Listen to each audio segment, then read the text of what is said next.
سارے قبائلی اضلاع کے ایم پی ایز کی گورنمنٹ کی اپوزیشن کی یہ ڈیمانڈ تھی کہ قبائلی اضلاع کے لوگوں کو کے پی کے صحت کارڈ پہ ڈالا جائے. فیڈرل گورنمنٹ سے خط آیا ہے, یہ میں بعد میں پبلک کر دوں گا. فیڈرل گورنمنٹ سے خط آیا ہے کہ ہم قبائلی اضلاع کے لوگوں کو نکالنا چاہتے ہیں, آپ جو کر سکتے ہیں وہ کر لیں. یہ بات میں نے ابھی تک نہیں کی, آج میں فلور آف دا ہاؤس پہ کہنا چاہتا ہوں. یہ آپ 12-13 پارٹیاں فیڈرل گورنمنٹ کا حصہ, اختیار والی صاحب بھی سن لے, خوش دل خان صاحب بھی سن لے, یہ آپ جو بات نہیں کرتے نا تو وہ یہ سب کچھ کرتے جائیں گے. بابک صاحب بھی سن لے, نلوٹا صاحب بھی سن لے, کہہ رہے ہیں کہ وہ کام کر لیں اپنا. پہلے سے 25 ارب جو ہے وہ ہم نے اس کا جواب دے دیا کہ آپ ان کو بالکل ٹرانسفر کر لیں, ہم ویلکم کرتے ہیں. یہ ہم نے عمران خان صاحب کی گورنمنٹ کے ساتھ فائنلائز کیا تھا, لیکن آپ 25 ارب روپے کم کر کے جو ہے ان 50 لاکھ لوگوں کو جو کہ سب سے زیادہ حقدار ہیں, ایسے جو ہے وہ قومی ڈیولپمنٹ کے دائرے سے نہیں نکال سکتے. اب میں دیکھتا ہوں اس پہ بھی کوئی بات نہ کرے. جناب اسپیکر, بابک صاحب نے لوکل گورنمنٹ الیکشنز کی بات کی, اور میں نے اس وقت کامران کو کہا کہ اے این پی اور پیپلز پارٹی کے جو پارلیمنٹیرینز ہیں ان کو ہمیشہ اپریشیٹ کرنا چاہیے, کیونکہ ان کی جو پارلیمنٹری روایات ہیں وہ بڑے ڈیولپڈ ہیں. بابک صاحب بڑا کنسٹرکٹیو رول بھی ادا کرتے ہیں. لیکن لوکل گورنمنٹ الیکشنز کی بات کی, میں یہ پوچھنا چاہتا ہوں کہ 91 سے 93 تک جب 1990s میں 2 بار ان کی گورنمنٹ تھی, اس میں کتنی بار لوکل گورنمنٹس ان پلیس تھیں؟ 2008 سے 13 تک ان کی گورنمنٹ تھی, کتنی بار لوکل گورنمنٹ ان پلیس تھی, اور کتنے فنڈز جو ہیں وہ ان کو دیے گئے؟ تو اس کا وہ جواب دے دیں. ہم نے تو اس سال 37 ارب روپے رکھے, اور جو کنٹرولز رکھنے پڑیں گے کہ وہ فنڈز شفاف طریقے سے استعمال ہو, وہ ہمیں رکھنے پڑیں گے. چیئرمین پاکستان تحریک انصاف نے کہا کہ جائیدادیں باہر رکھنے والوں کو عوام کی مشکلات اور ملک کے مستقبل کی فکر نہیں. Chairman P T I Imran Khan کی زیر صدارت پارٹی ترجمانوں کا اجلاس ہوا, اور فیٹف سے نکلنے کے لیے بھرپور محنت کرنے پر عمران خان نے حماد اظہر کو مبارکباد دی. اجلاس میں فیٹف رابطہ کمیٹی کے اراکین اور افسران کو بھی خراج تحسین پیش کیا گیا. اجلاس میں حکومت کی جانب سے معیشت کی تباہی اور عوام پر مہنگائی کا عذاب مسلط کرنے پر تبادلہ خیال کیا گیا, جبکہ بجلی, تیل اور گیس کی قیمتوں میں اضافے کے خلاف عمران خان کی کال پر ملک گیر احتجاج پر گفتگو ہوئی. Chairman P T I Imran Khan نے کہا کہ کرونا وبا اور عالمی مہنگائی کے سامنے پی ٹی آئی حکومت ڈھال بن کر اپنے لوگوں کو بچا رہی تھی, اور لٹیروں نے اپنی تجوریاں بچانے کے لیے ملک گروی رکھ کر عوام پر مہنگائی کا عذاب نازل کر دیا.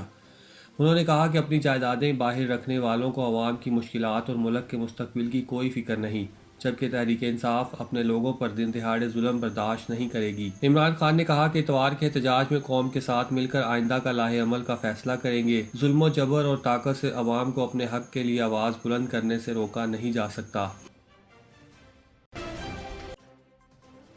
دعا زہرا کیس میں لڑکی کے والد مہدی کاظمی نے سندھ ہائی کورٹ کے فیصلے کے خلاف سپریم کورٹ میں اپیل دائر کر دی. عدالت عظمیٰ میں دائر درخواست میں دعا زہرا کے والد مہدی کاظمی نے کہا کہ سندھ ہائی کورٹ نے 8 جون 2022 کو دعا زہرا کو اس کی مرضی سے فیصلہ کرنے کا حکم جاری کیا. درخواست کے مطابق عدالت عالیہ کا فیصلہ دعا زہرا کے بیان اور میڈیکل ٹیسٹ کی بنیاد پر سنایا گیا. میڈیکل رپورٹ میں دعا زہرا کی عمر 17 سال بتائی گئی, جبکہ نادرا ریکارڈ تعلیمی اسناد کے مطابق دعا زہرا کی عمر 14 سال ہے. پولیس نے کیس کا چلان C کلاس میں ٹرائل کورٹ میں جمع کرا دیا ہے. سندھ ہائی کورٹ کے فیصلے میں خامی ہے. درخواست گزار کی جانب سے سپریم کورٹ سے فوری سماعت کی بھی درخواست دائر کر دی گئی. آئندہ ہفتے درخواست کی سماعت متوقع ہے. سابق صدر آصف علی زرداری نے کہا کہ پیپلز پارٹی کو حکومت کرنے کا موقع ملا تو پاکستان کو 110 ڈگری بدلوں گا. بلاول ہاؤس لاہور میں پارٹی کارکنوں سے گفتگو کرتے ہوئے انہوں نے کہا کہ میں وعدہ کرتا ہوں کہ آئندہ حکومت پیپلز پارٹی کی ہوگی. ہم پورا شیئر لیں گے. اب میں پنجاب میں بیٹھوں گا اور سب سے مل کر کام کروں گا. یہ کہنا کہ پیپلز پارٹی پنجاب اور گلگت بلتستان میں ختم ہو گئی ہے سفید جھوٹ ہے.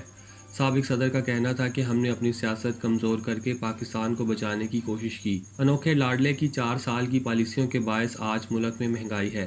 انہوں نے کہا کہ یہ ہماری کب سنتے ہیں, جب ضرورت پڑتی ہے تب ہی سنتے ہیں. پنجاب میں بیٹھنا ہے اور کارکنوں کو عزت دینی ہے. کارکنوں کو بحریہ ٹاؤن آنے میں مشکل پیش آتی ہے. اب میں گلبرگ منتقل ہو رہا ہوں.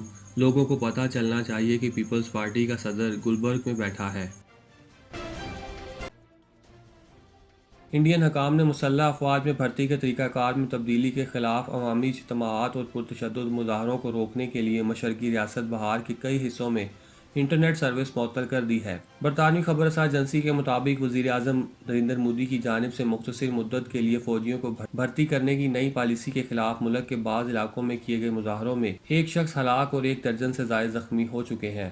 حکومت کا کہنا ہے کہ اگنی پتھ یا آگ کا راستہ سسٹم اپنانے کا مقصد 4 برس کے معاہدوں پر زیادہ سے زیادہ افراد کو فوج میں بھرتی کرنا ہے تاکہ انڈیا کی 13,80,000 سپاہیوں پر مشتمل مضبوط مسلح افواج کی اوسط عمر اور پینشن کے بڑھتے ہوئے اخراجات کو کم کیا جا سکے۔ مظاہرین جن میں خاص طور پر نوجوان شامل ہیں، ان کا کہنا ہے کہ یہ منصوبہ دفاعی افواج میں ان کی مستقل ملازمتوں کے مواقع کو محدود کر دے گا جن کے تحت متعین تنخواہیں، پینشن اور دیگر مراعات ملتی ہیں۔ اس منصوبے کے تحت بہار، تلنگانہ، اتر پردیش اور مغربی بنگال میں بہت سے مظاہرین نے سڑکوں پر آ کر احتجاج کیا۔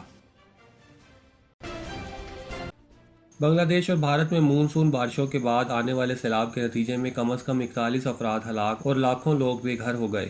خبر رساں ایجنسی کے مطابق بنگلہ دیش کے نشیبی علاقوں میں لاکھوں لوگوں کے لیے سیلاب ایک مستقل خطرہ ہے، لیکن ماہرین کا کہنا ہے کہ موسمیاتی تبدیلیوں کی وجہ سے ان کی تعداد ہولناکی طور پر بڑھ رہی ہے۔ گزشتہ ہفتے کے دوران ہونے والی مسلسل بارشوں کے سبب بنگلہ دیش کے وسیع شمال مشرقی علاقے زیر آب آ گئے، جس کے بعد پڑوسی علاقوں اور مقامات سے کٹ جانے والے گھرانوں کو نکالنے کے لیے فوجی تعینات کیے گئے ہیں۔ اسکولوں کو امدادی پناہ گاہوں میں تبدیل کر دیا گیا ہے تاکہ دریا کے بند ٹوٹنے کے سبب چند گھنٹوں میں ندیوں کی زد میں آ جانے والے دیہاتوں میں رہنے والے افراد کی رہائش کا بندوبست کیا جا سکے، کیونکہ یہ تمام افراد اپنے گھروں سے محروم ہو چکے ہیں۔ دوسری جانب بھارت میں بھی شدید بارشوں اور سیلاب سے جمعرات سے اب تک کم از کم 16 افراد ہلاک ہو چکے ہیں۔ میگھالیہ ریاست کے وزیر اعلیٰ نے ٹویٹر پر لکھا کہ مٹی کے تودے گرنے اور دریا میں پانی کی سطح بڑھنے سے سڑکیں ڈوب گئی۔ آسام ریاست میں 5 دنوں کی مسلسل بارش کے بعد سیلاب سے 18 لاکھ سے زیادہ لوگ متاثر ہوئے۔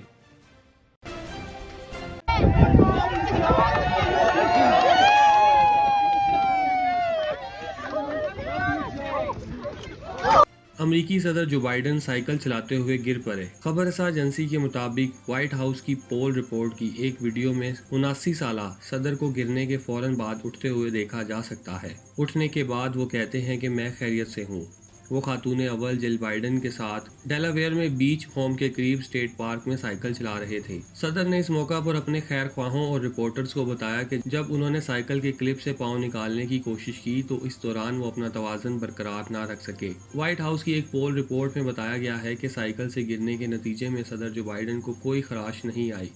وائٹ ہاؤس کے ایک اہلکار نے بتایا کہ صدر کو طبی امداد کی ضرورت نہیں ہے، وہ باقی دن اپنے اہل خانہ کے ساتھ گزاریں گے۔ صدر جو بائیڈن امریکہ کے معمر ترین صدر ہیں اور ان کی صحت مسلسل موضوع گفتگو ہے، خاص طور پر جب یہ قیاس آرائیاں بھی بڑھ رہی ہیں کہ آیا وہ 2024 میں دوسری مدت کے لیے بھی صدارتی انتخابات لڑیں گے۔ یاد رہے کہ نومبر 2020 میں صدارتی انتخاب میں کامیابی کے فوری بعد اور عہدہ سنبھالنے سے قبل جو بائیڈن کا اپنے جرمن شیفرڈ کے ساتھ کھیلتے ہوئے ایک پاؤں فریکچر ہو گیا تھا، تاہم 1 سال بعد نومبر 2021 میں صدر جو بائیڈن کے ڈاکٹر نے انہیں مکمل طور پر صحت مند قرار دے دیا تھا۔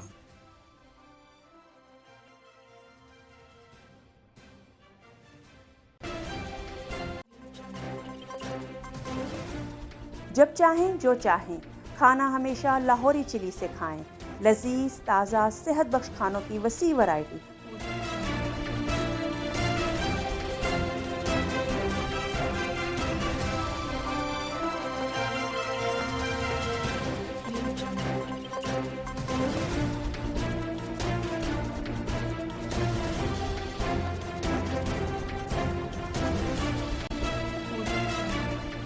لاہوری chilli restaurant and sweets, 1026 Coney island avenue, Brooklyn, New York. Manager Amanullah Farooqui, 9294342698، 718-859-1400۔